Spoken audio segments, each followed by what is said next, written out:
Next natin guys ay itong Puerto Galera Mangrove Conservation Structure. Sa B9 naman na ito. Okay, so let's go. Hi guys, so ngayon naman ay nandito tayo sa Mangrove Conservation. Ito po. So guys, samahan niyo ako.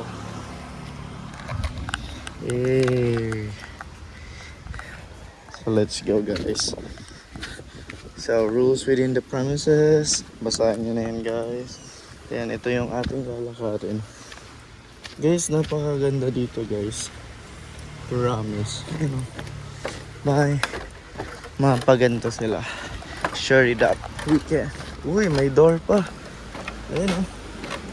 Mangroves, shrubs, small tree that grows coastal, saline, and backish. Okay, so kinuha natin yung bag natin. Tignan yung bag ko. Ayan. So, mangrove species. Ay, meron pa mga species guys ng mangrove. Okay. Pag mahal mo ang science. Ingay.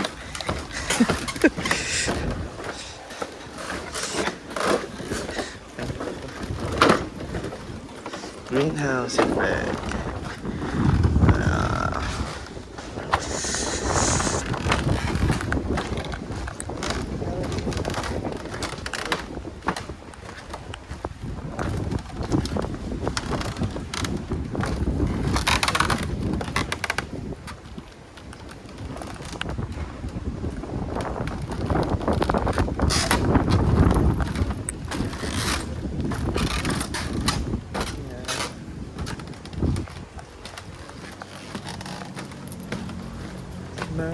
Mangrove. Guys, ang lalaki ng mangrove dito compared dun sa Pangasinan. Verde Vision. Parang gusto ko yan mapuntahan Ayan. Galing. Tapos sea grasses. Flowering. Angiosperm. Okay. Basahin na lang natin mamaya. Guys, look. Mag-isa natin, solo natin yung place guys. Guys, ang daming informations dito. Sa mga mahilig sa science, perfect na perfect sa inyo to guys. Para kayo nagtuturo sa sa ang tawag dito. Basta, yun na yun. Mangrove Forest Protects. Yan. Pagkaaralan natin yan sa science. Pero guys, makikita natin very personal sa mata natin mismo. Guys, ang lalaki ng mangrove dito. Legit. Ayan. Ito yung sinasabi nila na dapat maraming mangrove, especially nasa Philippines tayo. Talagang i-promote natin na sa bawat coastal areas maraming mangrove. So meron ding kingfishers dito. Ayan. Alam niyo ba guys, yung kingfisher, yun yung parang pinaka-favorite kong, kumbaga, kung tatanungin mo ako nung bata ko na about sa bird, kingfisher na sa isip ko. Ayan, another, Rhizophora apiculata. Ay, ito yung parang may bunga-bunga. Yeah. Pero nakakatuwa, ang laki ng dito, ng mga mangrove. Ayun, mangrove species richness in the Coral Triangle. So ito ay so sa Asia ito. Parang pare-parehas lang din yung species, depende sa area ng mangrove. Marine debris. Ayan, so merong information. Kaya kayo huwag kayong magtatapon sa kung saan. Puerto Galera man and the biosphere. Corals or animals. Ang coral ay hayop. Oh, this is a great information for all the people out there.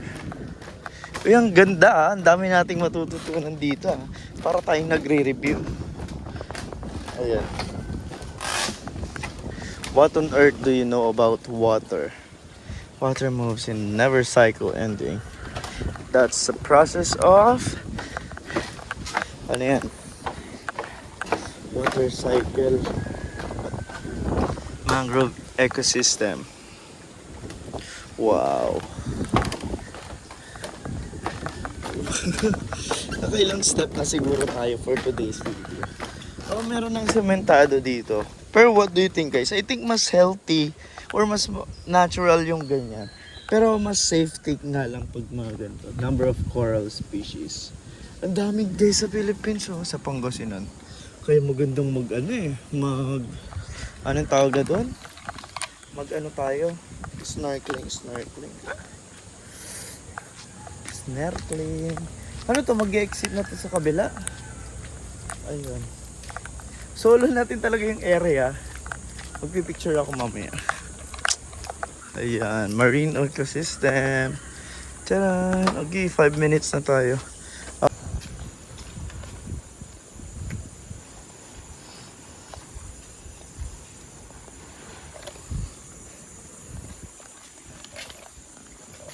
Yay! Yung meron silang fiddler.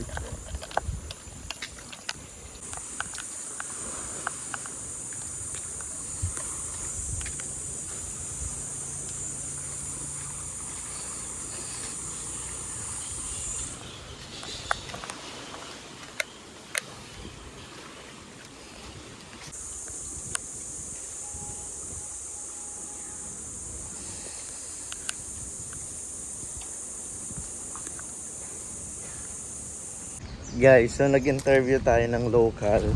Hindi ko na video kung saan yung magandang next. So sabi nila meron pa daw yung river na nag-meet ang river at beach. So puntahan natin yun guys.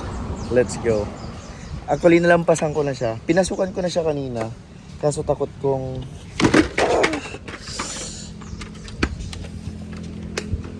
sige na nga. Sige guys.